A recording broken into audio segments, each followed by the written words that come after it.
With this wonderful string duet from Bach's Works Catalogues 802, played by musicians from the Goethe University's College of Music, I welcome you to the third award ceremony of the Johanna Quandt Young Academy. Good afternoon, Mr. Quandt, Professor Schleif, distinguished guests, fellows and members of the Academy. My name is Ruth Murdoch and I'm delighted to be your moderator and will guide you through today's ceremony. Despite the pandemic, we are able to hold this event on a very small scale in person and observing all restrictions. However, we've adapted it to share today's proceedings with you via live streaming and through Zoom. Therefore, we bring you this event live from the Casino building on the Goethe University's West End campus on this sunny spring afternoon in Frankfurt am Main. We are here today to welcome the second cohort of distinguished senior scientists and the third generation of fellows to the Johanna Quandt Young Academy. There is a very interesting program planned for you this afternoon, but without further ado, please let me welcome Professor Enrico Schleif, one of the two founding directors of the Johanna Quandt Young Academy and the president of the Goethe University. Please welcome Professor Schleif. Thank you very much. Dear Mr. Quandt, dear Clement, dear Matthias, dear members of the Johanna Quandt Foundation, dear Mr. Appelhans, dear Mr. Fritz, dear distinguished senior scientists, dear Christiane Nüsslein-Volhard, dear Hartmut Rosa, dear Eleonore Stump, dear fellows, dear Herbert Zimmermann, dear Matthias Kleiner, dear Bernhard, ladies and gentlemen, I'm honored that I can welcome you all here to the award ceremony of the Johanna Quandt Young Academy at the Goethe University, be it physical or virtual here at the Western Campus. Goethe University acknowledges the role of young scientists as a driving force in formulating novel ideas and concepts for all aspects of what we call university, for research, teaching, structures, and most importantly, for visions for the future. The postdoc phase is if not the crucial time in career development on the way to a professorship, to a position as a leading scientist. Currently, university institutions in Germany generally have hardly any structures to provide substantial support to scientists in this phase. Think of the ladder. If you want to climb it, it should not have a missing rung. If we want to guide our young talents into science, then we have to offer clear professional perspectives. From undergrad to graduate, from PhD candidate to postdoc, from lecturer to professor. In times of Bologna, when universities become more and more school-like in structures, expectations are focused on predetermined procedures, on clearly defined and intertwining career steps. Please don't misunderstand me. I'm not judging this development. I'm only describing it. And of course, we have to deal with it if we want to stay competitive. With a substantial sub-budget of the University Foundation, Goethe University has created the necessary structure. The University Foundation was established with the generous financial support of the Quandt family.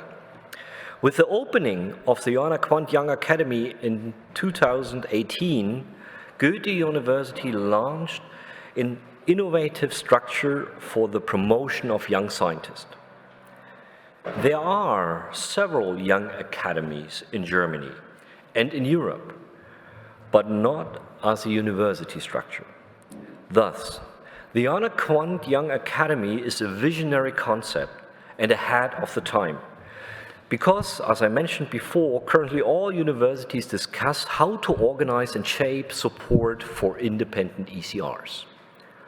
But the Johanna Quandt Young Academy is more than just an organization to provide financial and educational support. It offers a platform for interdisciplinary discourse and promotes your creativity. You all, dear fellows, know Becoming a member or fellow is not a simple application. It is honoring the performance of the best of the ECRs at Goethe University, of you.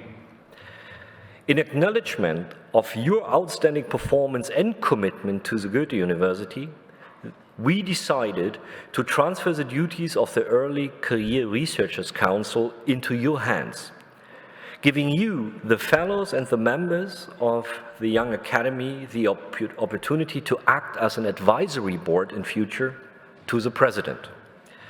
In this way, the president's office gives early career researchers more opportunities to shape the universities and seeks to involve them more closely in university politics. Why are we doing this? Goethe University wants to tap the potential of young scientists already in the postdoc phase, recognize the most talented and dedicated scientists and train them to become scientific leaders. Goethe University is the only German university that, through the platform of the Academy together with cooperation partners, has created a structure where several mechanisms interlock to provide versatile support for early career researchers. Needless to say, we look forward to further progress of the Academy. And needless to say, with the opportunity comes responsibility. Ladies and gentlemen, the annual award ceremony of the Johanna Quandt Young Academy is now taking place for the third time. And we look back with pride on the last 3 years and recognize the great progress that has been made since the Academy was established. This year, with the third generation of fellows, the Academy has for the first time reached its maximum size. Additionally, this year we welcome a new Johanna Quandt Young Academy co-director, Clement Tockner. Of course, you all know he is Director General of the Senckenberg Society for Nature Research, and he is Professor for Ecosystem Science at the Goethe University. Dear Clement Tockner, a very warm welcome to you in this community.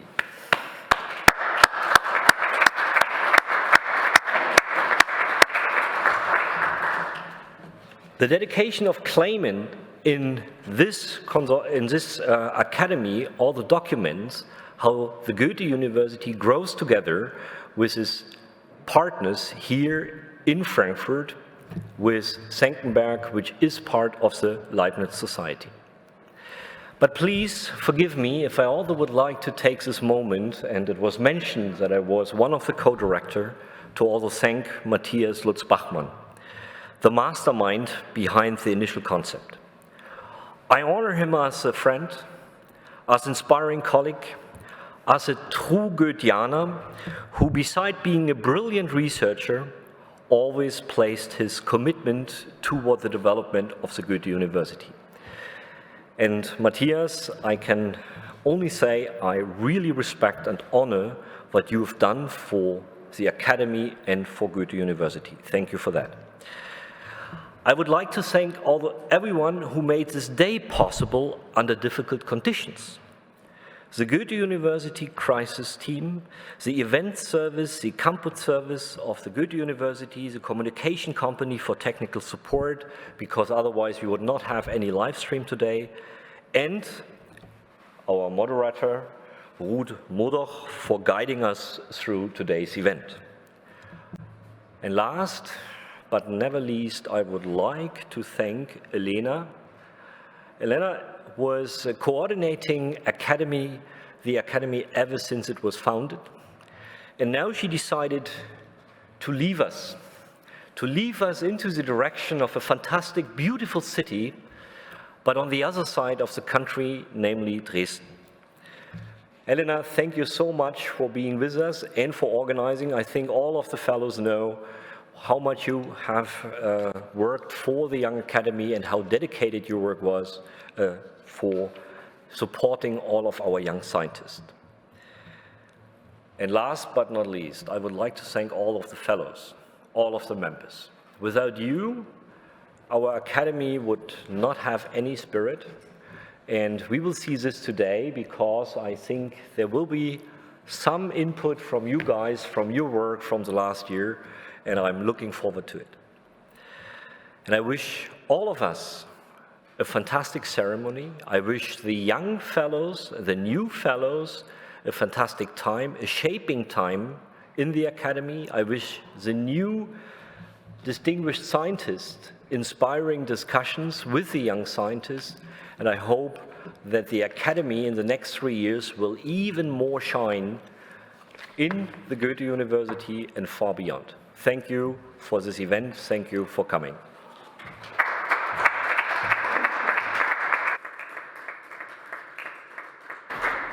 Thank you, Professor Schleif. Thank you, Professor Tockner. I'm now very pleased to welcome Professor Matthias Lutz-Bachmann, who is also here with us on campus today. Professor Lutz-Bachmann is a professor of philosophy and, as you've heard, is the other founding director of the Johanna Quandt Young Academy and the co-director as well. Professor. Thank you very much. Dear ladies and gentlemen, dear colleagues, dear Mr. President, and all dear attendants in the video screen. This event tonight, this afternoon, marks the launch of our 3rd year of Johanna Quandt Academy and a continuation of our theme, tenets, variations, and transformations. It is an exciting time as all 3 generations of fellows and members can collaborate on this journey of discovery, re-examining our disciplines from different perspectives and considering new approaches to research. The theme resonates for all of us, as tenets are fundamental to the way we teach, we make our research, and we live in the everyday life, our lives, in science as well as in the everyday life. Tenets form a cornerstone to the practice in our doing, in our disciplines. However, while tenets are widely accepted within a group, a society, and a discipline, there are tenets subject to variations as well. These variations over time, a changing environment or situation can be transformative in scope, hence challenging the fundamental nature of tenets. Such paradigm shifts require a re-evaluation of previously accepted norms, methods in the laws of nature and its research, in institutional polity, in traditions, research fields, and practices. We will soon hear in today's keynote lecture the outcome of our fellows and members of the 1st and 2nd generation. The lecture is an achievement. It was a process, a collective effort over multiple study days among the small groups of our members and fellows, days of questioning, clarifying, reasoning, and extrapolating. It is an example of what working together means. It is an example of the multitude of vantage points that can arise from an interdisciplinary approach. It is an example of what can be produced when we in sciences and humanities work deeply together. There have also been other achievements over the past 2 years, such as publications of books, of you, the members and fellows, and journal articles, and I would like to point at the impressive list of grants and fellowships, awards and prizes that have been won by our fellows and members, even if we have to take into our consideration that the membership numbers are still very low. We got Emmy Noether awards, Life Science, Aventis Foundation, postdoctoral awards, Marie Curie grants, Aarhus University Research Foundations, Mildred Scheel Young Investigator Center, Innovation Award in Medical and Pharmaceutical Chemistry, and admission to the Heisenberg program of the DFG. These are only examples for the success and the prize awards our members could win while they have been accepted in our community. And additionally, I would like to point at guest professorships, research stays at international institutions, invitations to international conferences to deliver keynote lectures, and other activities more. Not forgetting personal achievements of the fellows and members who are on their way to professorships. In these 2 years, 3 of our members and fellows received a call to a full professorship. Looking forward, we have a number of goals which we'll continue to pursue. First, building our communication and cooperation with the first cohort of senior scientists and the incoming senior scientists we will welcome later this afternoon, thereby forging relationships in an international network and establishing a presence within the wider scientific community. Second, developing our links and activities with the Frankfurter Wissenschaftliche Gesellschaft, which is led by Professor Herbert Zimmermann, and in the form of joint events with that society here on place and publications. Third, we are expanding our relationship with the Rhine-Main University Alliance, the so-called RMU in our terminology. This year, for the first time, we welcome a fellow from the Technical University of Darmstadt and look forward to more postdoc days with the before-mentioned universities in this alliance.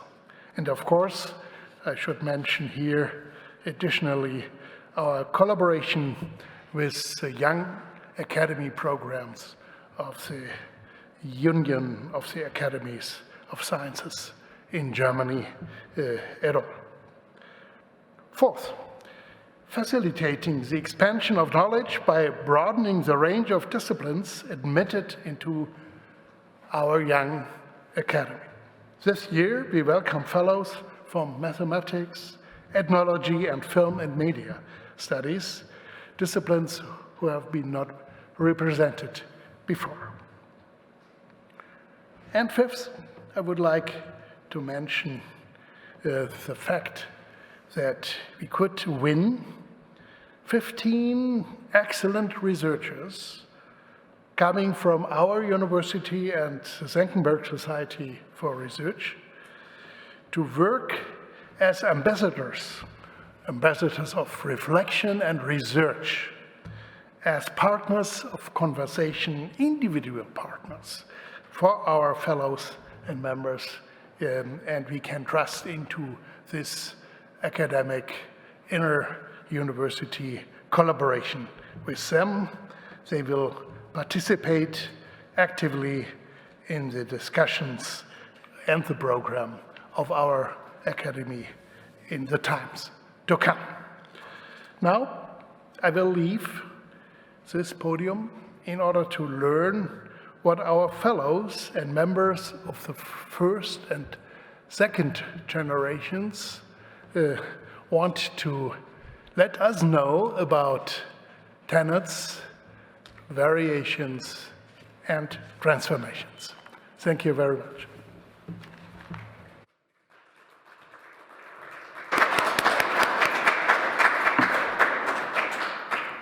Thank you, Professor Lutz-Bachmann. It is now my pleasure to introduce a first-generation fellow from the Johanna Quandt Young Academy, who has been selected by the community of fellows and members to deliver the keynote lecture on their behalf. But before doing so, I would like to tell you a bit about her academic and professional background and her current research, which reflect the mission and goals that the Young Academy has for high-potential early career researchers. Sandra Eckert has studied in Germany, France, the UK, and she conducted her PhD research in the European University Institute in Florence, Italy. She is a specialist in European integration, EU politics, and the single European market. Sandra is particularly interested in the dynamics and effects of economic and social regulation at a national, European, and international level. The breadth of her research on policy issues concerning the environment to financial markets, the different actors that have a role to play in the regulatory process, and the reach of her interest from the national boundaries and beyond are in sync with the multidisciplinary and the multinational nature of the Johanna Quandt Young Academy. Sandra holds a Marie Curie Co-Fund Fellowship to conduct research as an associate professor at the Aarhus Institute for Advanced Studies in Denmark. She is on leave from the Goethe University, where she is a junior professor with a focus on politics in the European multi-level system.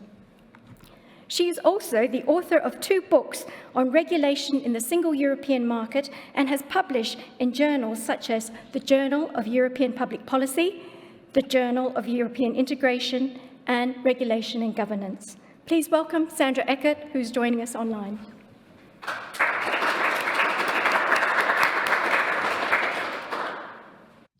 Good afternoon. It is an honor and great pleasure to give this keynote lecture today, and I thank my colleagues at the Johanna Quandt Young Academy for this opportunity to represent them. As a first-generation fellow, I would like to begin by sharing some of the experiences we have had in the previous years of the Young Academy.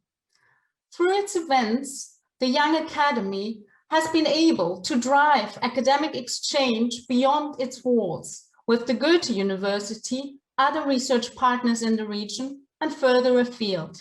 In October 2019, and this is what you see on the slide, we hosted a 2-day workshop with scientists, policymakers, and representatives from civil society and business at the permanent representation of the state Hessen to the European Union in Brussels. The Academy hopes to resume similar activities in the near future. Such outreach allows us to contribute to addressing the complex problems our society is facing. 2 generations of fellows and members currently form the Academy. We comprise a community of 15 researchers. We come from various disciplines, including biology, history, pharmacy, political science, linguistics, philosophy, physics, media studies, physical geography, and medicine. We are affiliated to 14 departments and different institutes. Our members, as has been mentioned already, hold prestigious grants such as Eminöter or ERC, and are participants in other young academies that exist in Germany.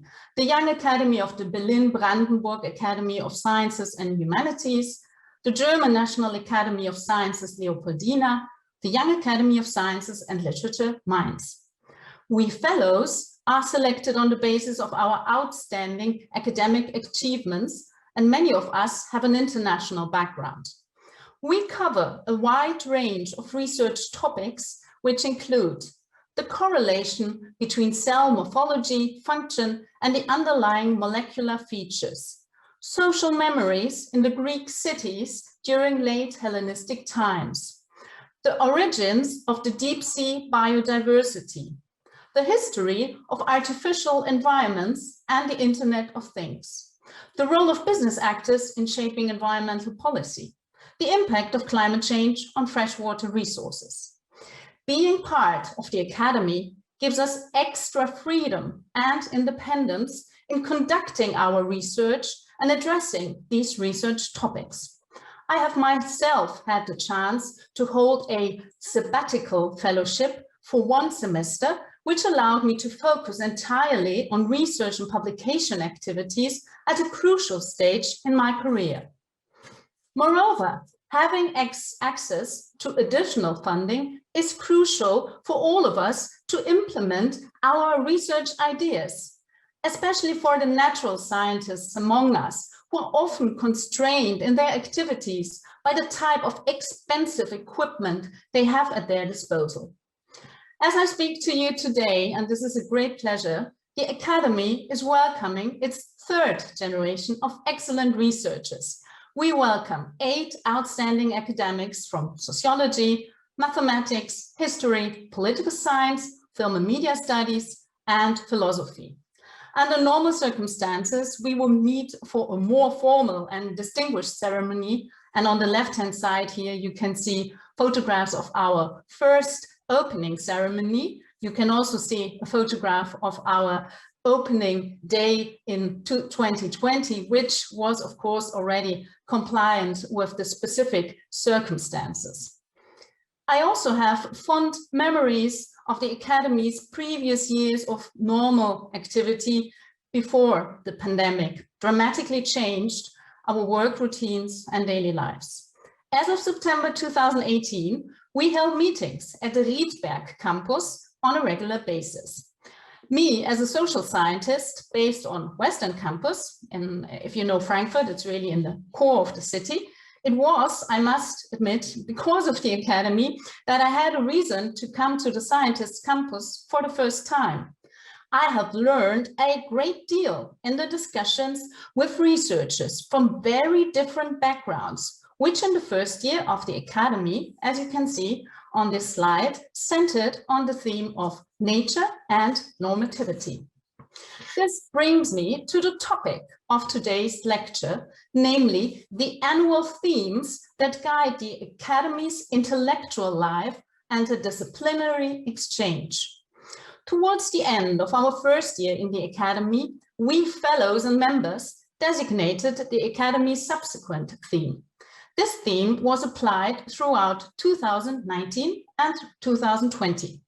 The theme we have been discussing in these meetings is structured around 3 concepts, namely tenets, variations, and transformations. These concepts might sound rather abstract to you, and you might have very different ideas about these concepts, depending on your own background and experience. This is exactly what instigated the discussions in the Academy. When a marine biologist explains her tenet to a philosopher, it is a sense of curiosity, excitement, and at times even irritation. Let me take you on an intellectual journey to give you a flavor of the Academy's life and share with you the kind of reflections and thoughts that our group assembled on tenets, variations, and transformations. Tenet is a word that we rarely use in our everyday language. The term originally derives from the Latin word tenere, which means to hold. German translations are Grundsatz, Lehre, or dogma. A tenet can be regarded as a fundamental principle. Tenets, one could argue, are at the core of a scientific paradigm if we adhere to the notion suggested by the philosopher of science, Thomas Kuhn. We in the Academy cover a broad range of scientific disciplines, ranging from the natural sciences, linguistics, to social sciences.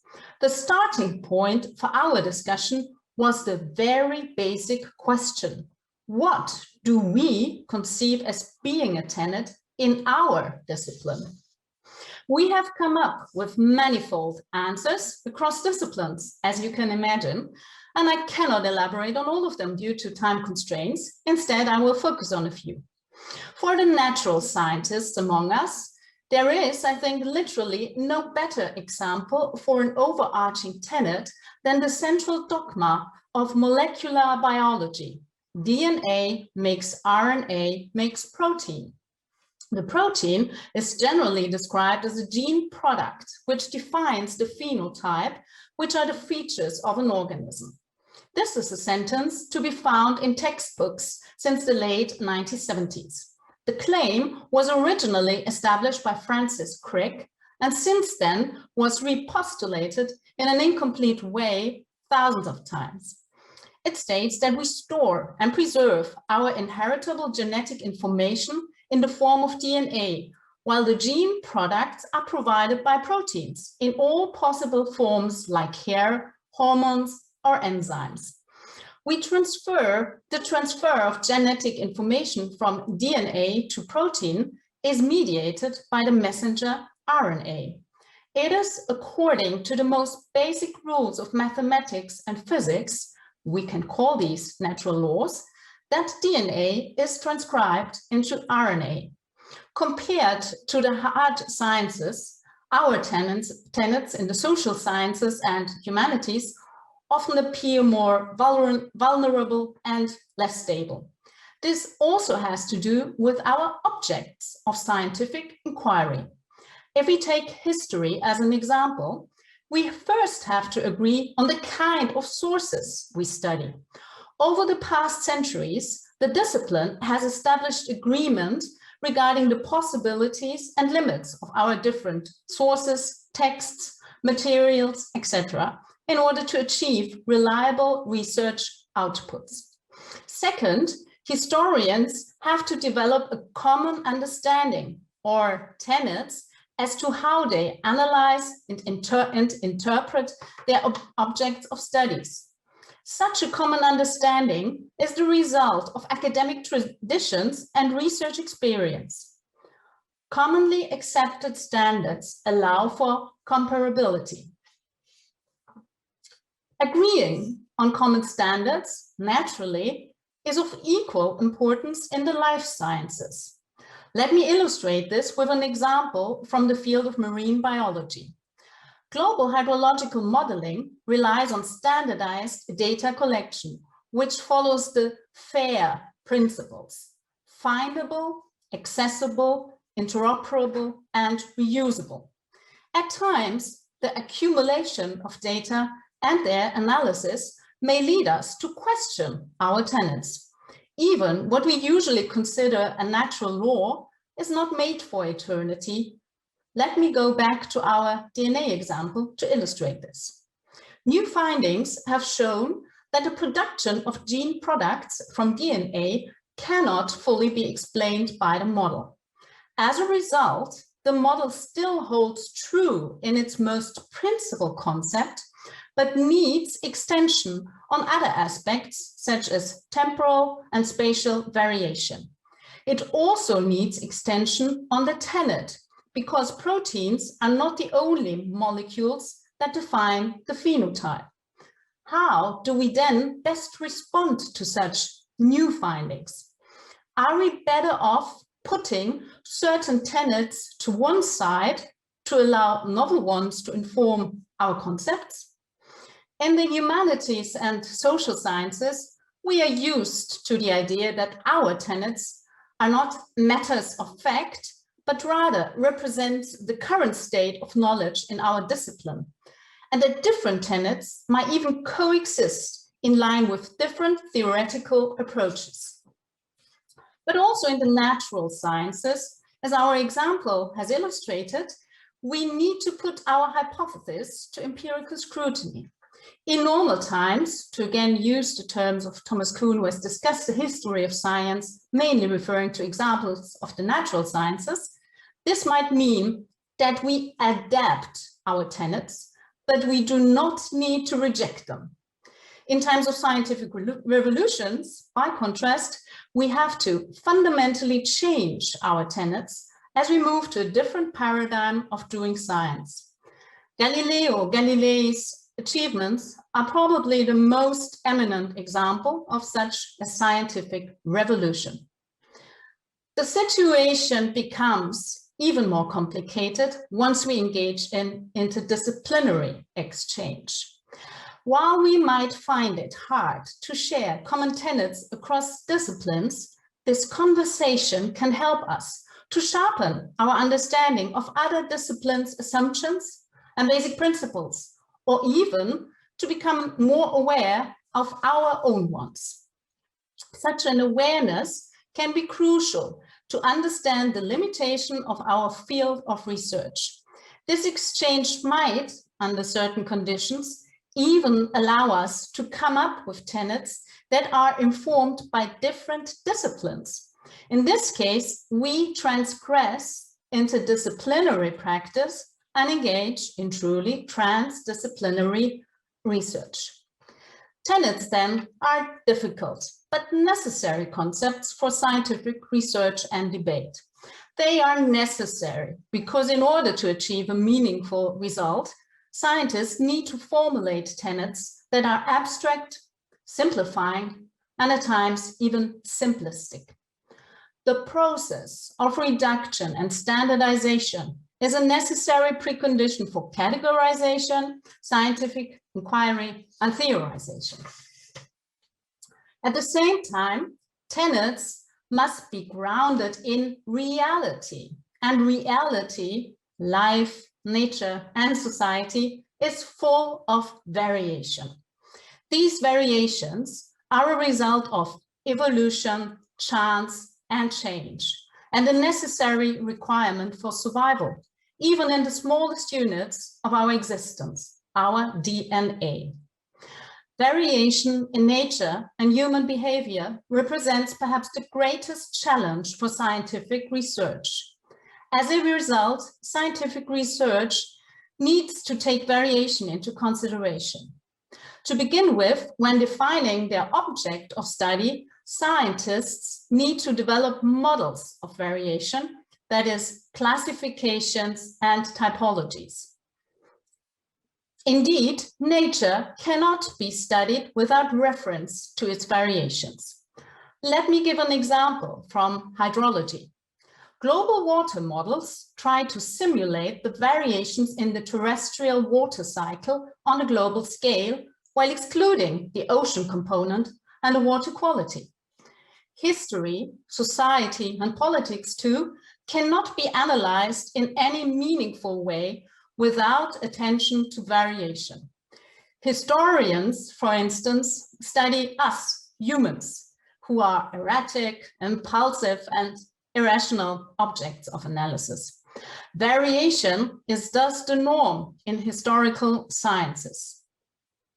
This, together with the contingency factor of the surviving material, means that while there are certain patterns or rhetorical structures that can be observed, such as in literary words, inscriptions, or coins, no source is like another. Every source is unique. When studying political systems, to give another example, we usually classify them according to fundamental features such as democracy versus authoritarianism. Moreover, we differentiate democratic regime types further. Oftentimes, we do so based on dichotomous typologies, such as the one contrasting parliamentarian versus presidential systems, which focuses on the interaction between legislatures and executives. These examples show how in our research we try to make sense of variation. Typically, we come up with a more abstract model, typology, or classification, which then serves as an analytical tool that allows us to deal with the kind of variation we observe. Biology can help us elaborate on this. In order to analyze the behavior of cells, it is necessary to define their state of being in the first place. One such possibility is the classification of a specific cell type based on morphological criteria or the expression of a certain protein. Through the advancement of methodology, it is now possible to track the morphology and the genetic profile of the cells in question, longitudinally and with high resolution. The use of these advanced methods has shown that many cell types display variations of the originally described cellular morphology, as well as transformations of their genetic signature. These transformations occur in relation to variables such as time or a damaging event, like for example, UV light damage on DNA. Based on the occurrence of such transient or permanent variations within the cellular morphology and function, one has to ask the question whether the original classification will still hold true for all identified variations of the cell type. Hence, many scientists now rely on the creation of subclasses to accommodate newly discovered variations of an original cellular phenotype. Even though the initial classification of each specific cell type is necessary to form working hypotheses, a new school of thought advocates a more fluent classification in which cells can transiently move in and out of states of activation. Variation thus highlights the limitations of attempting to classify observed reality.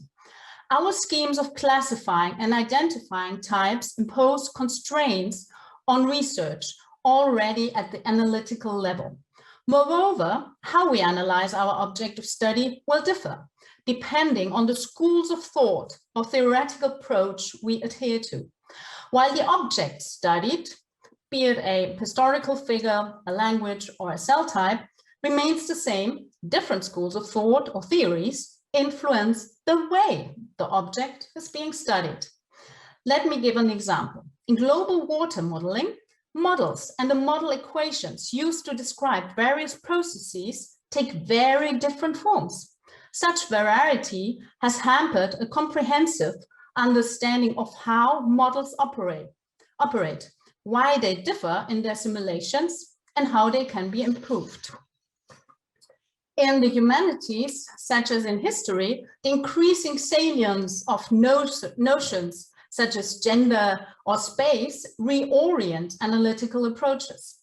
Ultimately, this change of view of the observer is conducive to different interpretations of a historical text. These examples illustrate that the same subject matter can be analyzed using different approaches and methods, producing variation not only in scientific models, but also in the kind of findings these generate. While such variety can be problematic, where it makes exchange on comparability difficult, it is also a benefit. Scientific progress is not possible without variation. Variation is a, if not the, necessary precondition for the advancement of knowledge. The more research approaches, models, teams, and groups there are, the more potentially useful insights can be gained from them. An appropriate example of this is the current global search for vaccines against COVID-19. Here, coexisting but also collaborative research efforts have resulted in the swift development of a number of new different vaccines. Most importantly, varying approaches will be crucial in coping with new coronavirus variants. This last example, which links directly to the most pressing challenge we face at this very moment, brings me to the last key concept of this talk, which is transformation. In our view, transformation, or the type of transformation which is fueled by an institution such as the Young Academy, is twofold. It is about the transformation of us, the fellows and the members of the Academy, and it is about the transformation of society, to which we, as researchers, can make a significant contribution. Let me explain first how we are being transformed through the Young Academy.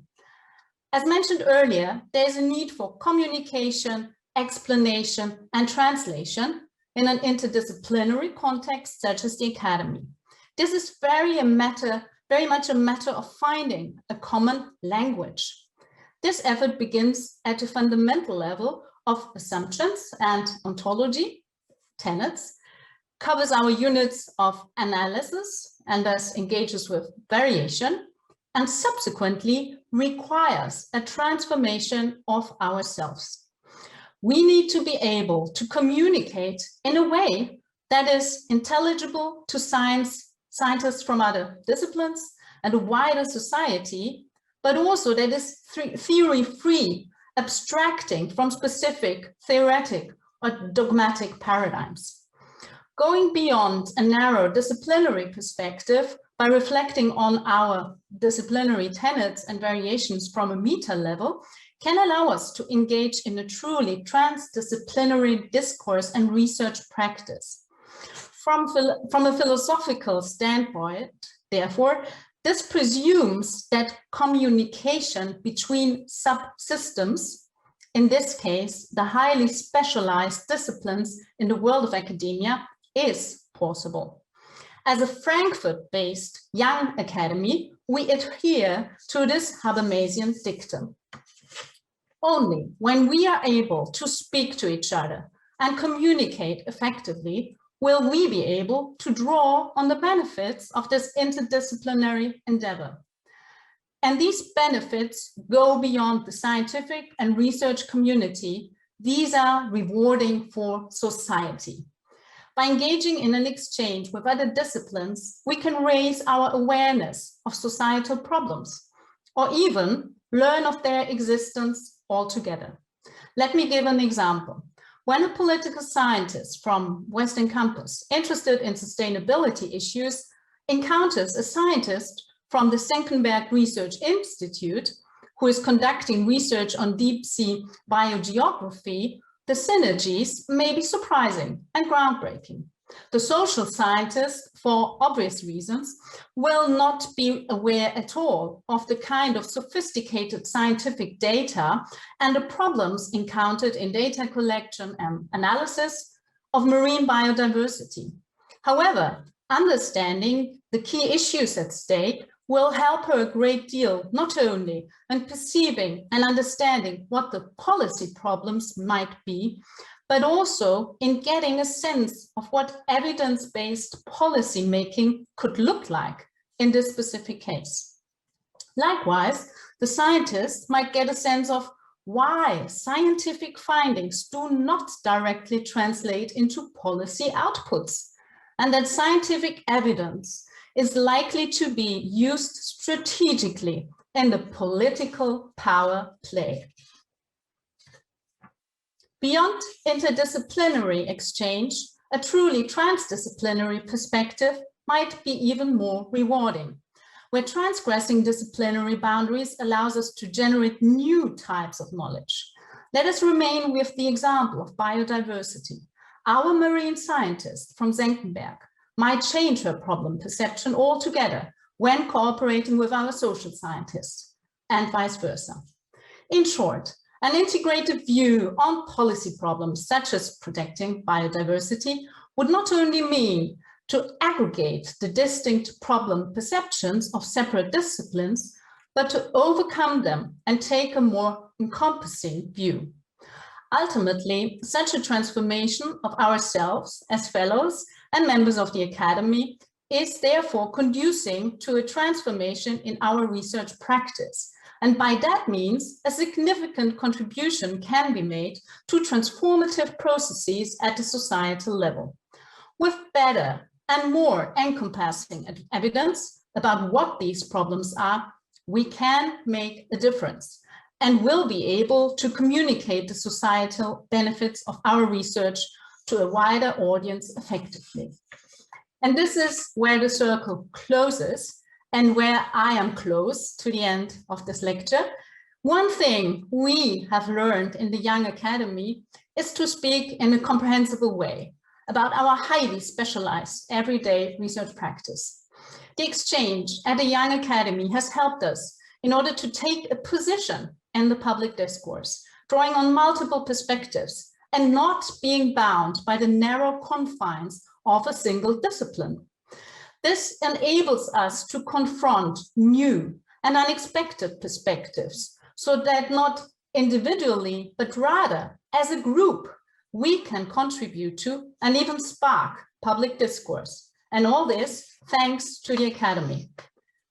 I would like to conclude by saying that we, fellows and members, are deeply grateful to the Johanna Quandt Foundation and also to our directors and founding directors for providing us with this unique opportunity to establish links across departments, universities, and research institutions, and to engage in a fruitful interdisciplinary exchange.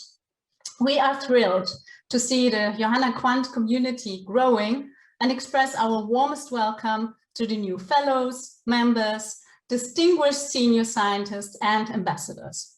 The second generation fellows and members very much look forward to continuing the debate in the next academic year on a new annual topic, which has yet to be defined. On behalf of the first generation of fellows, I would like to express our gratitude and assure you that we will be delighted to continue playing an active part in the Academy as alumni. Thank you very much.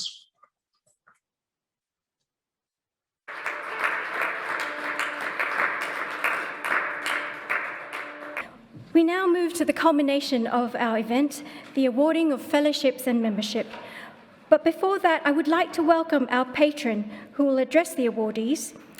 He needs very little introduction. However, just a few words, if you'll indulge me. Mr. Stefan Quandt is the chairman of the Scientific Advisory Board of the Johanna Quandt University Foundation. He himself has always had a keen interest in science and has degrees in engineering and economics from the Technical University Karlsruhe. Today, he continues to pursue this interest through his engagement and investment in sustainable energy, in particular solar energy, and his commitment to supporting research. He is also known for his philanthropic work, supporting charitable projects and the wider community. A recent occasion, and of note, is his generous donation to the Goethe University's COVID-19 research team. The Johanna Quandt Foundation's establishment of the Young Academy provides outstanding young researchers not only with a framework for interdisciplinary exchange and superior mentoring from distinguished senior scientists, but also the environment to collectively discover creative solutions for global concerns. Please welcome Mr. Stefan Quandt online.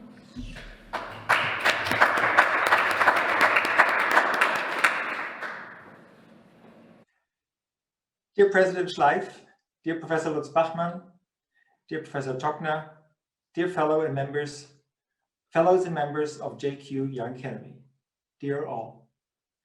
It is a great pleasure to speak at this very special event. Even though we cannot meet in person, I feel honored and thankful to be with you. Again, thank you for having me. I would have been very happy to come to Goethe's West End campus. It is a really unique spot, and in my eyes, one of the most beautiful university places in Europe. Plus, it's one of the most international academic places in Germany. It is a fact that every fourth student at Goethe University is of foreign origin. And I'm deeply convinced that this internationality is a great and very fruitful contribution to the academic life at Goethe University.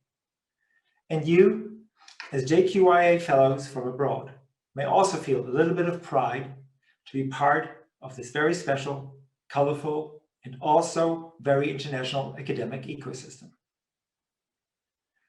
If you look across the campus West End, you see a towering white sculpture.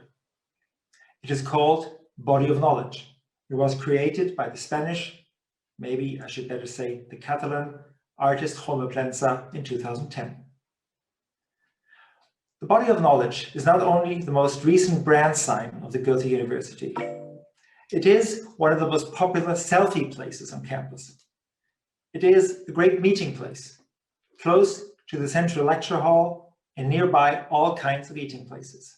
Well, I admit that these are not very sought out in these times of the corona pandemic, but things will get better again, I'm sure. And finally, and that's actually the most important aspect. The body of knowledge is a symbol for the core values of Goethe University.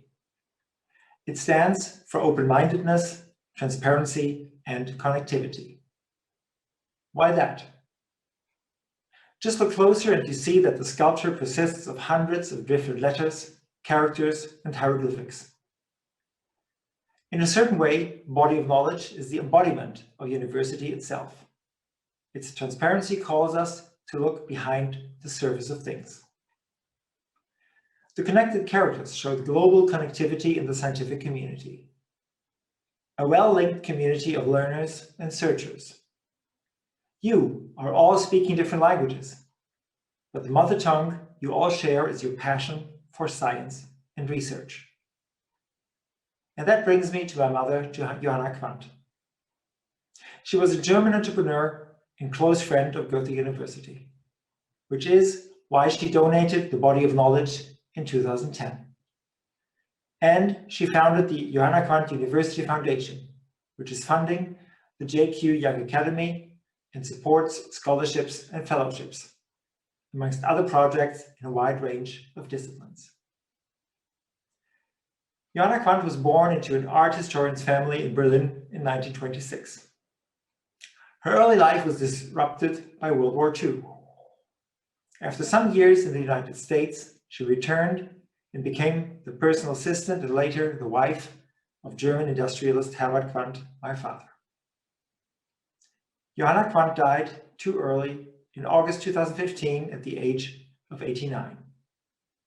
She was a very sober-minded, modest, and friendly person.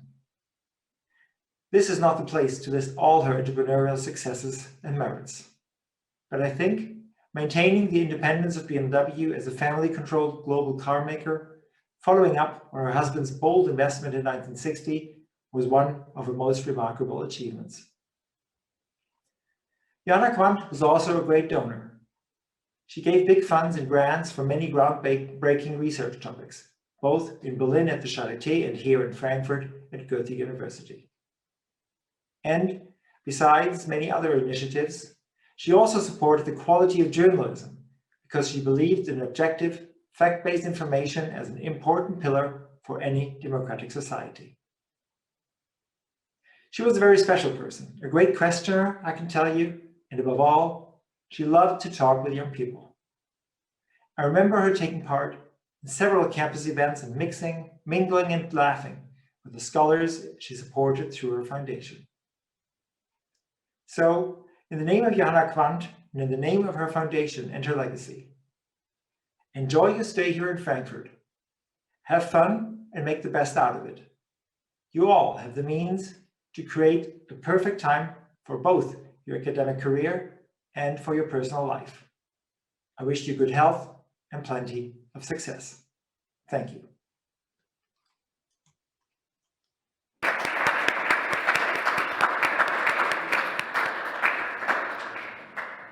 Thank you, Mr. Quandt, for your message. Professor Lutz Bachmann will now introduce our distinguished senior scientists. Thank you. Yes, we come now to the next step within our afternoon ceremony, the award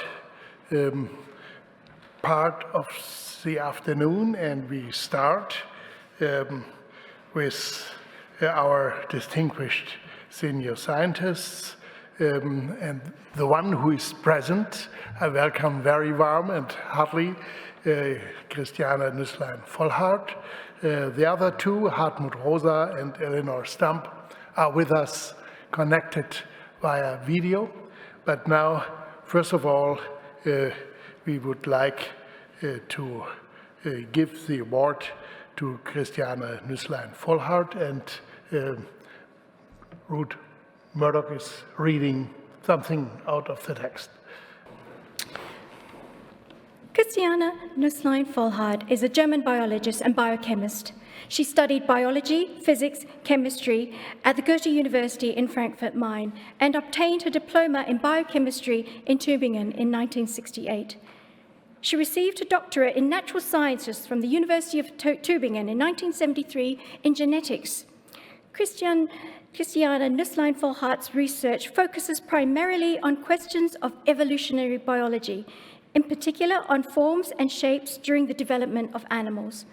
From 1985 to 2014, she was the director of the Department of Genetics at the Max Planck Institute for Developmental Biology in Tübingen.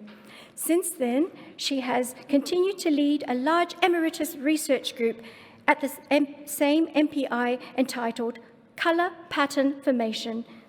Christiane Nüsslein-Volhard has received numerous awards, honorary doctorates, and prizes for her discoveries, including the Leibniz Prize of the German Research Foundation in 1986, the Albert Lasker Medical Research Award in 1991, and as the first German woman ever, the Nobel Prize for Medicine in 1995. She is a member of the Royal Society in England, the National Academy in the USA, the Leopoldina in Germany, the Berlin-Brandenburg Academy in Germany, the Courier of Science, Austria, the Académie des Sciences, France, and as a member of the German Ethics Council from 2001 to 2006. Christiane Nüsslein-Volhard has always faced the critical questions of genetic engineering and discussed them openly. She was president of the Society of German Natural Scientists and Physicians until 2008, and Secretary General of the European Molecular Biology Organization until 2009. Since 2005, she has been a member of the Scientific Council of the European Research Council and of the European Union, and since 2013, the Chancellor of the Order pour le Mérite, Sciences and Arts, of which she has been a member since 1997. Professor Nüsslein-Volhard has published around 200 publications in scientific journals, numerous newspaper articles on current topics, as well as several books for general readers. Das Werden des Lebens by C.H. Beck and From Genen und Embryonen by Reclaim and Schönheit der Tiere by Matthias and Seitz. For many years, Christiane Nüsslein-Volhard has been committed to promoting women scientists. The Christiane Nüsslein-Volhard Foundation for Women in Science, which she founded in 2004, in which she is still active as chairperson, supports talented young scientists with children to give them the freedom and financial support they need for a scientific career. Furthermore, Christiane Nüsslein-Volhard mentors young female and male researchers on their way to a scientific career of their own. In the summer of 2020, she was appointed Honorary Senator of the Max Planck Society, and with this award, the members of the General Assembly of the Max Planck Society honored her decades of top-level research and highlighted her extraordinary commitment to promoting female scientists. Christiane Nüsslein-Volhard.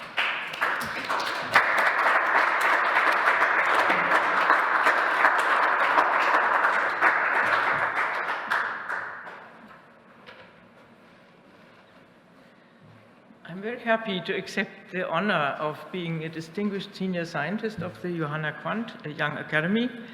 I really like your program, and this is why I accepted this, and I want to continue being with you, and I'm very curious to learn what you are all doing, and the idea of having an interdisciplinary collection of talented young scientists at the beginning of their independent research, and to supporting them, to give them more freedom, and also to allow the interdisciplinary exchange between the members, I think is very highly attractive.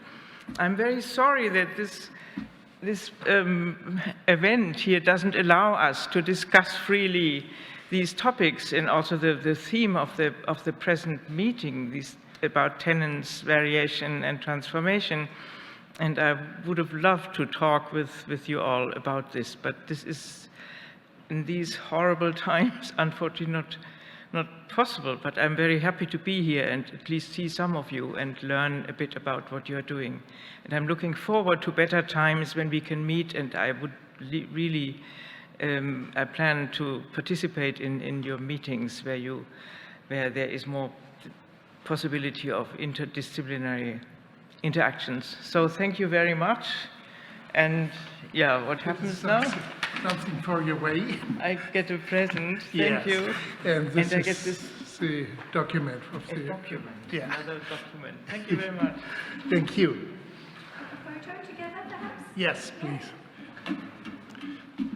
So we can stand 1.5 meters away from each other, So you have to go back. according to the tenets of German law. But some variations are allowed. So thank you very much.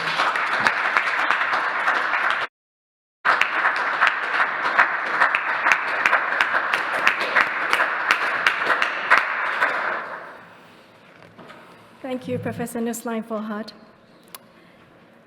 Our second distinguished scientist, Professor Hartmut Rosa, is a German sociologist and political scientist. He studied philosophy, political science, and German studies in Freiburg and London from 1986 to 1993. He then received a doctoral scholarship from the German National Academic Foundation, and with his dissertation, Identity and Cultural Practice, Political Philosophy after Charles Taylor, he was awarded a doctorate, summa cum laude, in 1997 at the Humboldt University in Berlin. In 2004, he habilitated with a thesis on social acceleration, die Veränderung der Zeitstrukturen in der Moderne, social acceleration, the change of time structures in modernity, in the subjects of sociology and political science at the University of Jena, where he is still active today as Professor of General and Theoretical Sociology. Hartmut Rosa specializes in the topics of time diagnosis and modernity analysis, normative and empirical foundations of social criticism, subject and identity theories, sociology of time and acceleration theory, and currently what he calls the sociology of world relations. Particularly noteworthy are his analyses of the thematic spectrum of resonance and the question of unavailability as attitudes or attitudes of people in our culture. Rosa has received several awards for his research and special services to science, including the Tractatus Prize for Philosophical Essay Writing, 2016, and the Erich Fromm Prize of the International Erich Fromm Society for the Recovery of Humanistic Thought and Action in the Sense of Erich Fromm, 2018. In 2020, he was awarded the Werner Heisenberg Medal by the Alexander von Humboldt Foundation in recognition of his services to international scientific cooperation and for his many years of work on the Annalisa Meyer Selection Committee. Professor Rosa's research contributes significantly to the education of global citizens, thus educating them to become responsible individuals in a globalized world. For this, he received the Rob Rodas Citizenship Award from the University of California in Los Angeles in 2020. And as the director of the Max Weber College for Cultural and Social Studies at the University of Erfurt, Hartmut Rosa has dedicated many years to promoting diversity and equal participation and transparency in theory and practice in a prejudice-free working environment. The fellows of the Max Weber College, like the JQYA fellows, work on an interdisciplinary research project for a limited period of time. Furthermore, the college stands for intergenerationality, internationality, and intersectorality. His contribution to promoting interdisciplinarity and internationalization in research was recognized when he gave the keynote lecture at the conclusion of the Salzburg University Weeks. The Salzburg University Weeks are an annual summer university of the University of Salzburg, the aim of which is to form a university forum where theology, together with other sciences, addresses both fundamental and current questions and the problems of our time. Hartmut Rosa is committed to the freedom and independence of research and teaching, two important principles of the JQYA. And this shows solidarity with scholars all over the world who do not enjoy this freedom. Please welcome Professor Hartmut Rosa, who's joining us online.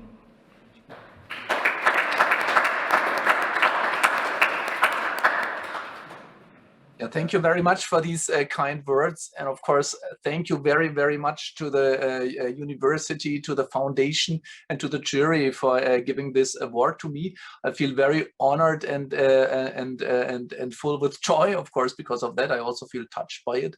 And I'm very sorry that I cannot be together with you in Frankfurt right now. I really hope that we will find a way to meet in person and discuss the issues, because I think society really needs programs like this one, which you set up in Frankfurt. I'm really in the area. I'm really impressed by it. As you've just heard, it's I'm directing the Max Weber Kolleg, and there I always insist on the power of the inter. And what I mean there is we need, if we really want to do something, and this is what I want to do, and I understand that this is your desire and ambition too, that we need to work together with society, but also help maybe humankind, right, to develop, to overcome the current crises and to find ways of transformation into a better future, ecologically and socially and in other contexts. And for this, I think it's absolutely indispensable to set up programs which are international. We need to talk across borders and to work across borders and to listen towards the others coming from different cultural traditions, wherever they might come from. And it's also important, and it's so difficult to work across disciplinary borders, right? To really do interdisciplinary research, because we always talk about it. Everyone says, yes, that's good, that's important, let's do it. And in the end, it's very often only facade. But as I see your academy in Frankfurt, you really managed to cross the borders there too and work together. And then the third which for me is really important, is the intergenerational issue, right? Because, I mean, you know, for me, it's not just generous of the senior scientists to talk to the younger generations, right? I think it's the other way around. If you really want to, for me as a social scientist, it's very important to stay in touch with society, with the pulse of society, right? We need to learn from the younger generations, and actually we also get the inspiration from them, right? Without being really in discourse with those coming after us, academically speaking, right? We're in great danger of always running along the same tracks. And this is why I think from this award and from the opportunity to work together with you, I hope that you can profit as well, but I'm sure I will profit a lot. And that's why I look very much forward to joining you and cooperating. Thank you very much for everything.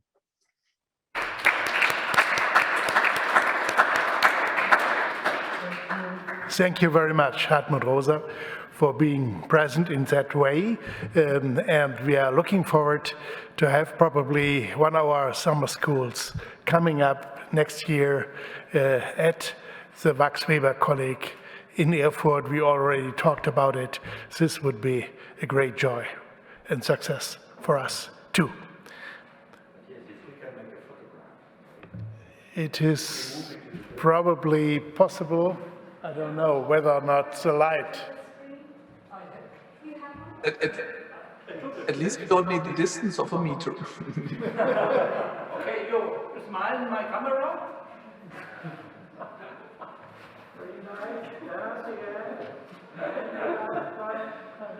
It's kind of spiritism. Wonderful, thank you. Okay. Thank you, Hartmut. So, the next, last not least, is the distinguished professor of philosophy, Eleonore Stump, from St. Louis University. She's now going to be introduced by Ruth Murdoch. Thank you, Professor Hartmut Rosa.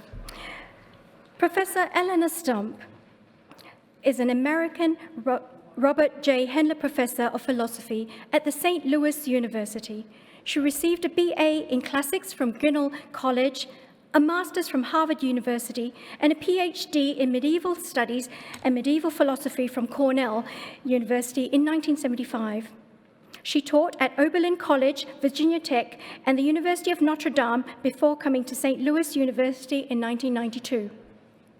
Eleonore Stump is one of the most important philosophers in the USA. She is distinguished in the field of analytic philosophy with a focus on systematic epistemology and philosophical epistemology, but also in practical philosophy, especially ethics. In classical subject areas, such as the history of philosophy, the special focus is on 13th century philosophy, logic, and ontology. Eleonore Stump has also contributed significantly to the authors of late antiquity, such as Boethius, and the early Middle Ages. She has published widely in the fields of critical philosophy of religion, contemporary metaphysics, and medieval philosophy. Her books include Aquinas in 2003, Wandering in Darkness, Narrative and the Problem of Suffering in 2010, and Atonement in 2018. Eleonore Stump has received numerous honorary professorships, honorary doctorates from Wuhan University and Logos Institute, from St. Andrews and the Australian Catholic University, among others. She has delivered the Gifford Lectures in Aberdeen, a prestigious series of lectures on natural theology in the ancient universities of Scotland, the Wilde Lectures in Oxford in 2006, the Stewart Lectures in Princeton in 2009, and the Stanton Lectures in Cambridge in 2018. She is the past president of the Society of Christian Philosophers, the American Catholic Philosophical Association, and the American Philosophical Association Central Division. She is a member of the American Academy of Arts and Sciences and a recipient of the Aquinas Medal of the American Catholic Philosophical Association, one of the highest honors in philosophy. For her life's works, outstanding teaching, personal publications of lasting and scholarly value and influence on American philosophical thought, Eleonore Stump was awarded the American Maritime Association Lifetime Achievement Award in 2017. Eleonore Stump is in close exchange with representatives of contemporary philosophy of science, such as brain research, and combines analytical with hermeneutic methods in philosophy. She has a strong international reputation and has held visiting professorships in many countries in Asia, including frequent stays in China, Korea, and Japan, Europe, and including, she's been to the Goethe University here in Frankfurt too, and America. As a brilliant philosopher whose writings have shaped the intellectual climate of the discipline, both within and outside the Catholic mainstream, Eleonore Stump will excel in the role of distinguished senior scientist, significantly influencing and helping to shape the controversial discourses of the Johanna Quandt Young Academy. Please welcome Professor Stump.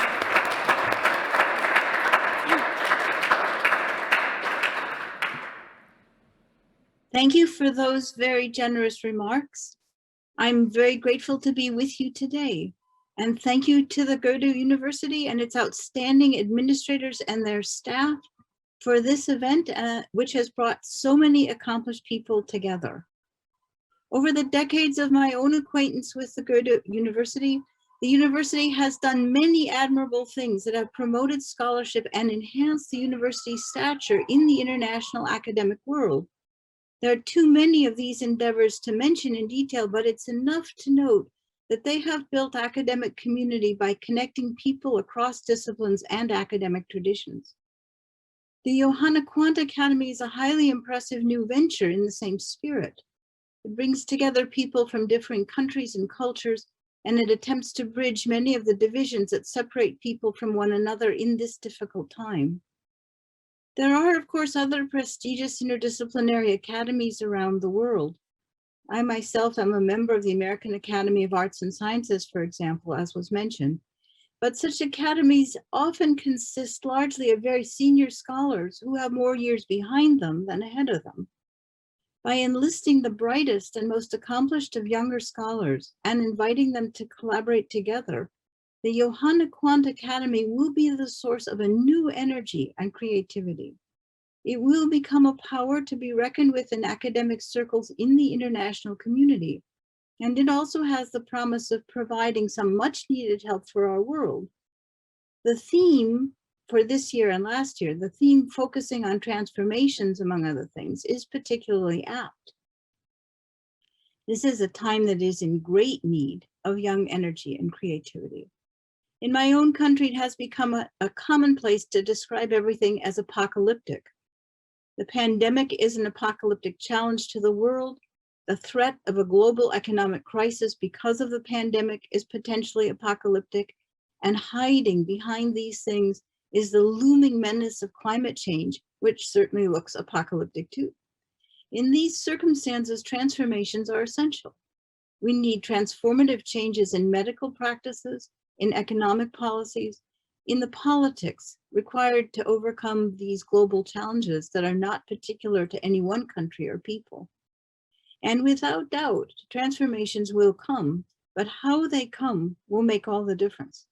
The famous English novelist George Orwell sketched out for us one kind of transformative change in a person and in a whole population in his famous novel 1984.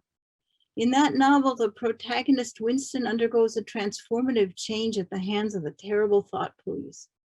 Before his transformative change, Winston was determined to govern his life by reason through love of truth and love of human beings too. But after his transformative change at the hands of the thought police, who mold the minds of the people in his society, Winston's values and preferences are radically altered. What Winston wants after his transformative change is just conformity and submission to the power that rules his world. The result for Winston is that he loses his true self in this transformation.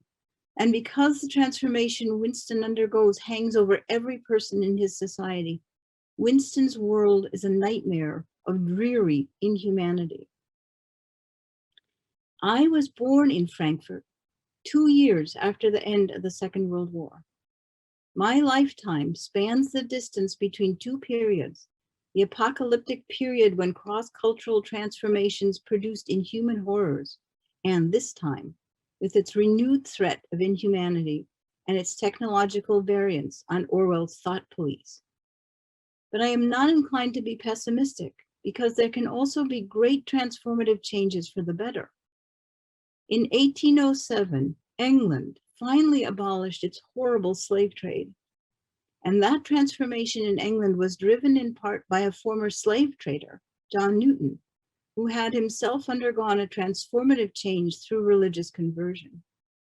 So a whole society can experience a great transformation for the better through the transformative experiences of a few. These very brief reflections show why the Johanna Quandt Academy is so promising a thing. It enables synergy among the young who are dedicated to what they love, and we can hope that they will contribute to the transformation of our world, a transformation into something that not only wards off apocalypse, but in fact produces solutions for those problems that threaten apocalypse now. And so the work of the Academy and the current theme of the Academy is just right, and I am honored to be a part of this hopeful enterprise.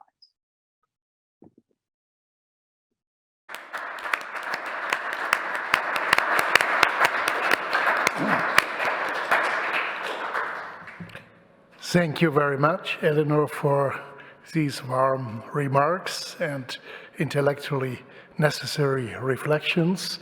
Here is the document in the middle of the podium. We will send you to be a member of our community as a senior scientist. Thank you for the acceptance of our award. Thank you. And hopefully we'll see you soon as possible. Now we come to the young generation, the members and fellows, and this is the third cohort or generation of fellows and members we are going to award right now. And it is now again Ruth who is kindly presenting each new fellow and member one after the other, and after the laudatio has been spoken out, you might come forward, you will get your document, and then you can leave to your seat again. Please. Thank you.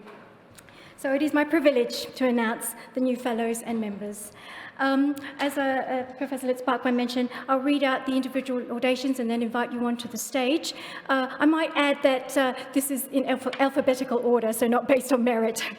Okay. So let me begin with Sebastian Biba, who is being awarded a sabbatical fellowship. Sebastian's research area is political science. In a world without climate change and the pandemic, Sebastian Biba would be an enthusiastic traveler. He loves hiking through nature and also exploring megacities. Hence, his personal interests were once a good match for his research focus, which has long centered on China and East Asia, where places of remarkable nature exist next to buzzing metropolis areas. While studying the Chinese language, history, and politics in Beijing, Hong Kong, and Taipei, Sebastian toured many countries in East Asia and gained a deep understanding of their cultures and the extraordinary will of their people to get ahead. Today, he is certain China and East Asia will shape the 21st century in profound ways. The only question that remains is, in which way? In his own academic research, Sebastian has focused on analyzing China's foreign behavior, particularly with regard to the country's shared river basins.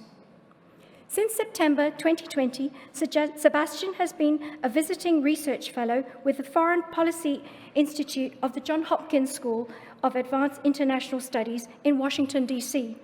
But due to COVID-19, he has not been able to actually go to the US. However, on the plus side, that means he is able to join us today. Sebastian, congratulations.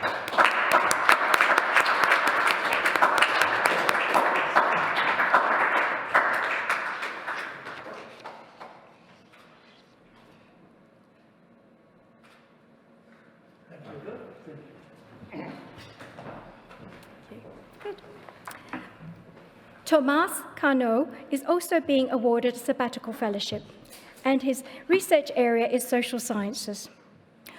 Tomás Cano is a research scientist at the Goethe University of Frankfurt, affiliated to the Australian Research Council, Centre of Excellence for Children and Families over the Life course in Australia, and an early career scholar of the Work and Family Research Network in the United States.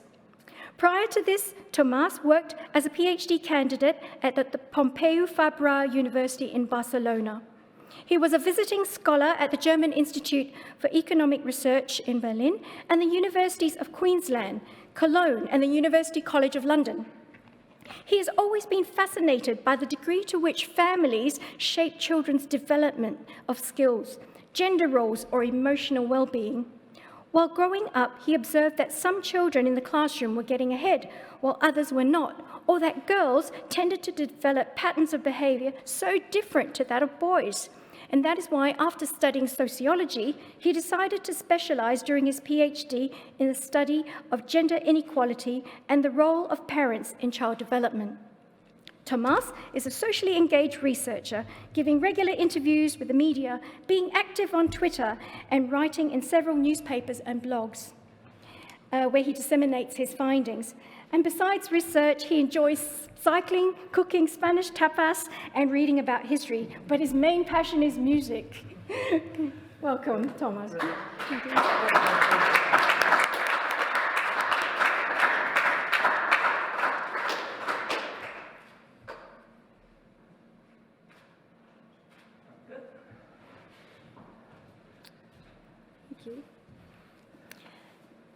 Rikki Dean is also being awarded a sabbatical fellowship, and his area of research is social sciences. Rikki Dean was the first person in his family to ever go to university, and he enjoyed it so much that he has never left. His path to the Institute for Political Science at Goethe University has taken many different disciplines. He began by studying philosophy and literature at Sussex University, moving through public administration at Oxford University to social policy at the London School of Economics, and he was also a visiting democracy fellow at Harvard University. His PhD focused on how to democratize public administration by involving citizens in the policy process, and he has advised a number of organizations on participatory governance, including recently acting as an evaluator for the first federal citizens' assembly in Germany, the Bürgerrat Demokratie. His current research focuses on developing democratic systems theory and application through empirical political science to understand real-world problems such as how people want their societies to be governed. Rikki, congratulations.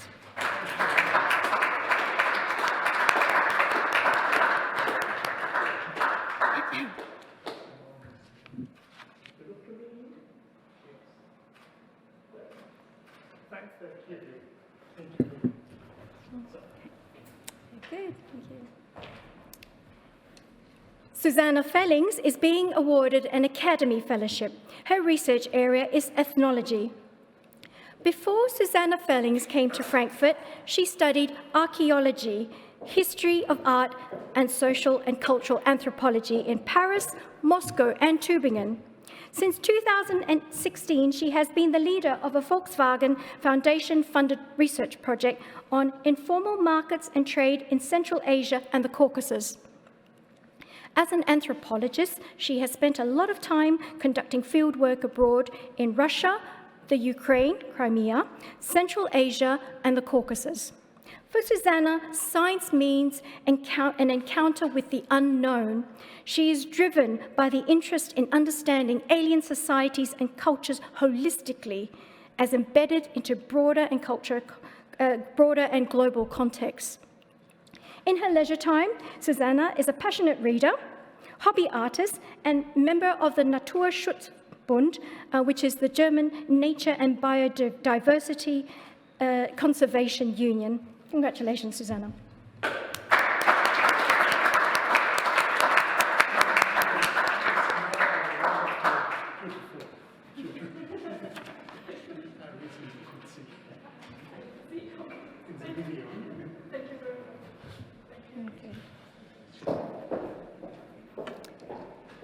Okay. Philipp Dominik Keidl is being awarded an Academy Fellowship. His research area is in film and media studies. Philipp Dominik Keidl is a postdoctoral researcher in the German Research Foundation's graduate training program, Configurations of Film at Goethe University, Frankfurt. His research on media fandom and moving image heritage is published and forthcoming in the Journal of Cinema and Media Studies and the Journal of Popular Culture and Film Criticism. He's currently finishing his monograph, Plastic Heritage, Fans and the Making of History, which examines fandom as a participatory historical culture. Philipp holds a PhD in film and moving image studies from the Concordia University in Montreal and an MA in preservation and presentation of moving image from the University of Amsterdam. Philipp, congratulations.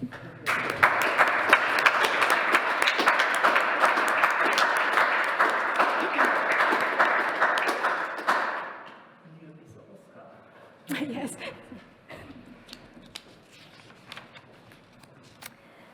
Marcus Ressel is being awarded an Academy Fellowship. His research area is early modern history. Marcus Ressel's academic career shows an ongoing fascination with the history of early modern maritime world and the flows of oceans and rivers that connect and disconnect faraway cultures.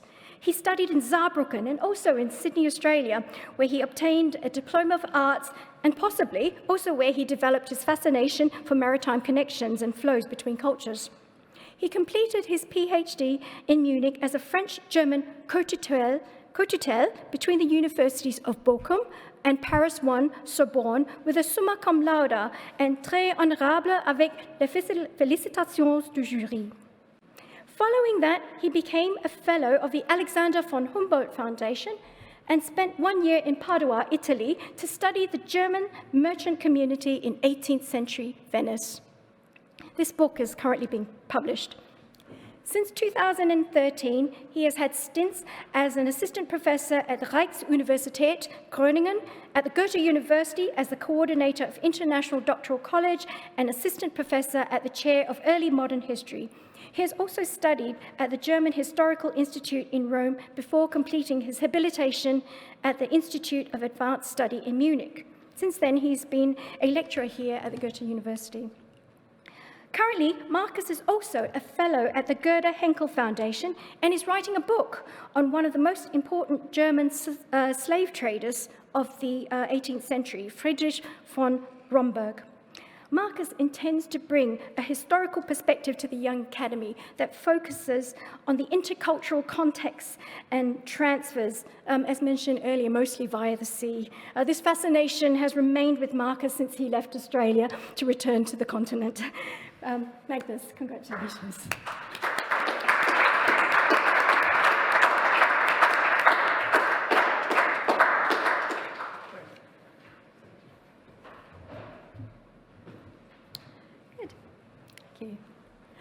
Marco Tamborini is being awarded an Academy Fellowship. His research area is history and philosophy of science. So what does it mean to combine history and the philosophy of science? When Marco asked himself this question, he was a budding philosopher in Milan and a keen reader of Kant's writings. He says it took him nearly 10 years to come up with a tentative and quite incomplete answer, but explains that it is about studying, and let me get it right, the broader conditions of possibility of our knowledge, which are always locally given. To hone this interest, Marco moved for his PhD from Italy to the University of Heidelberg and then the Max Planck Institute for the History of Science in Berlin. After a postdoctorate at the Museum of Natural History in Berlin, he became assistant professor in Darmstadt, where he is merging history and philosophy of science and technology in his habilitation. Thanks to this unusual integration, Marco has been awarded several prizes, accepted as a visiting scholar in Cambridge University and at the Scuola Normale in Pisa, as well as a member of the Young Academy Minds, which is part of the Academy of Sciences and Literature Minds.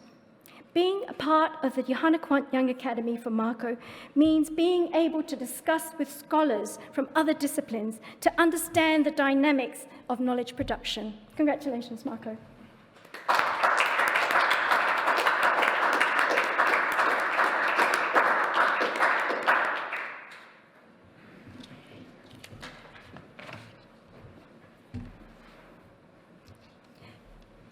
Cornelia Pokalyuk is being awarded a membership.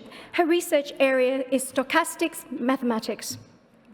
Cornelia Pokalyuk is a mathematician with a specific interest in biology and medicine. Since autumn 2020, she has led an Emmy Noether group on stochastic dynamics of parasite evolution at Goethe University, Frankfurt. In her PhD at the University of Freiburg, she studied population genetic processes with spatial structure. To learn about current research topics in biology and medicine, she then joined the group of Professor Jeff Jensen in the School of Life Sciences at École Polytechnique Fédérale Lausanne. Returning to mathematics, and as a postdoctorate in Professor Walkobinger's group at the Goethe University, she analyzed stochastic models that capture the specific evolutionary dynamics of herpes virus populations. From autumn 2015 to autumn 2017, she held a Dorothea X-Lehmann guest professorship and then an interim professorship at the Otto von Guericke University, Magdeburg, and in the summer term of 2020, she was an interim professor at the Justus Liebig University in Gießen. Congratulations, Cornelia.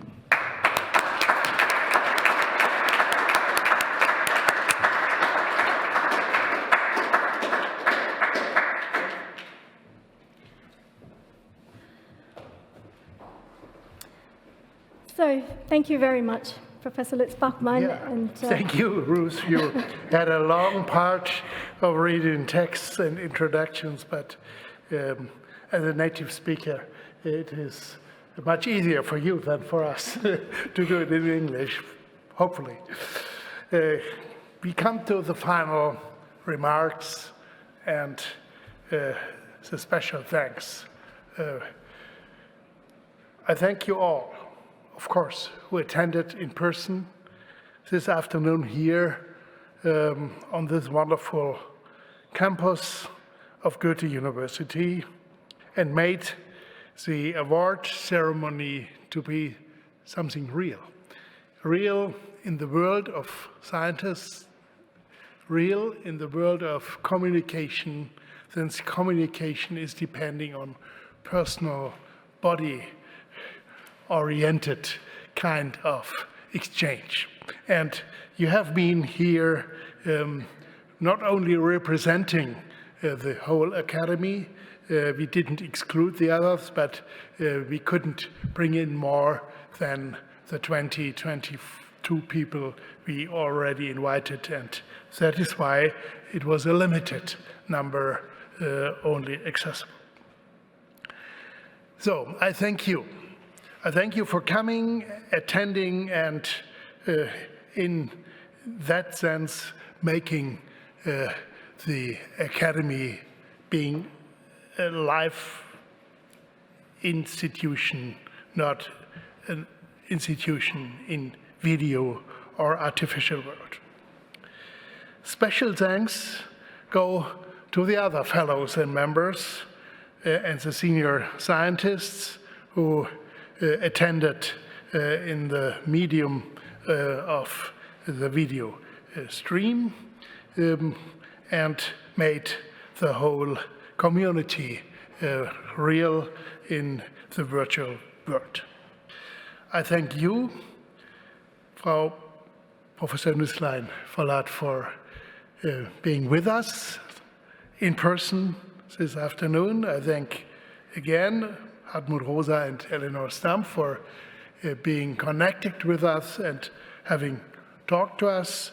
And I thank you, my new co-director, Clement Tockner, to be among us now, new in Frankfurt, but now fully established in the Young Academy named after Johanna Quandt.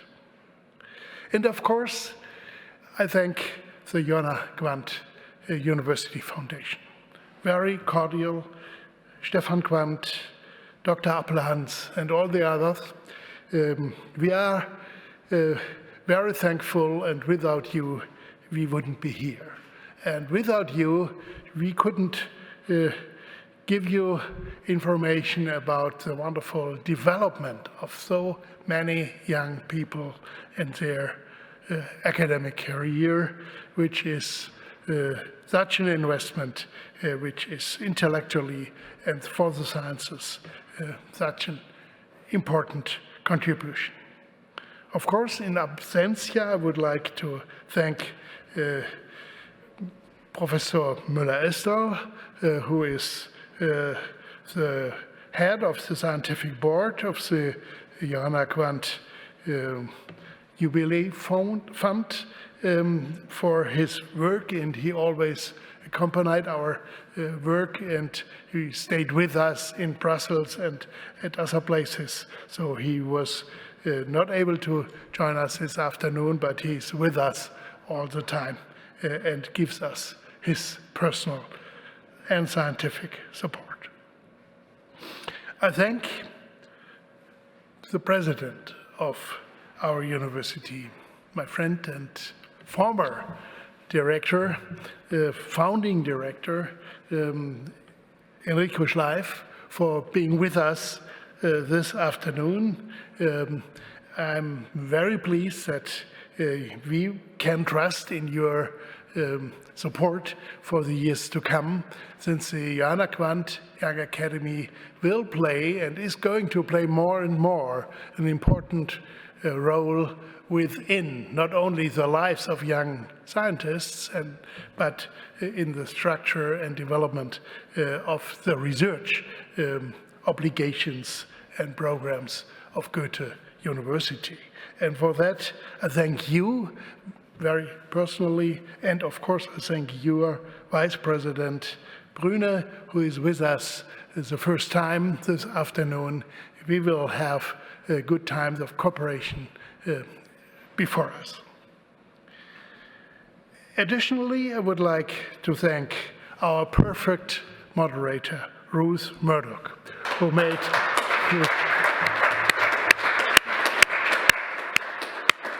you made a great job, even in a situation when we did not know who has taken over which part and which paper, and you made it perfectly to be probably an element of the possibility to deal with variations, even if the tenets are seemingly given. So thank you, Ruth, for this, not the first and not the last contribution and collaboration with our academy and under conditions of video transmission. It is and was very important to have you on board with us. I thank our musicians who will perform a final piece after this short period of thanks. You made a wonderful, not only interruption between the parts, but you gave us the experience how music performed in presence and live is an indispensable element of our personal and intellectual life and our communitarian life. Thank you for being with us as a fully integrated part of our academic day and award ceremony. You made the ceremony to be a ceremony. Thank you very much. Last but not least, I would like to thank Dr. Elena Wiederholt. As we learned, and you learned, Elena is going to leave the office of the Johanna Quandt Young Academy at the end of May, but there is a period of transition. We will collaborate and we will write something, about the academy in the 3 years of our experience. Let me just say, you did the most excellent job we could expect when we hired you and asked you to take over this position. You are in the center of all activities of the members and fellows, the ambassadors, the senior scientists, and the directors, and without you, we wouldn't be here as well. Thank you, Elena, for supporting us, and you will continue to support, and we will promise you to stay in contact, even if you are in the wonderful city of Dresden with your family. You moved there half a year ago. And I would like to announce that Katharina Welling, who is with us this afternoon, she is the one succeeding Eleanor in the position of our coordination and communication center and the organization center of the Young Academy. And I'm looking forward to collaborate with you and with Clement Tockner, but most of all with you, the members and fellows, you, not us. You are the Academy, your ideas, your scientific research, your programmatic approach will define the future of our Academy and the Academy's success. So I thank you, and we will now ask Ruth Murdoch to give the final instructions. A small postscript from me. I invite those who are attending in person, please do not disappear, but if you could make your way to the balcony at the back there, we will have a group photo. And that only remains to say that we leave you with our musicians who will play a duo for the violin and cello by Erwin Schulhoff. And I thank you for joining us today. And from Frankfurt, I say goodbye and auf Wiedersehen.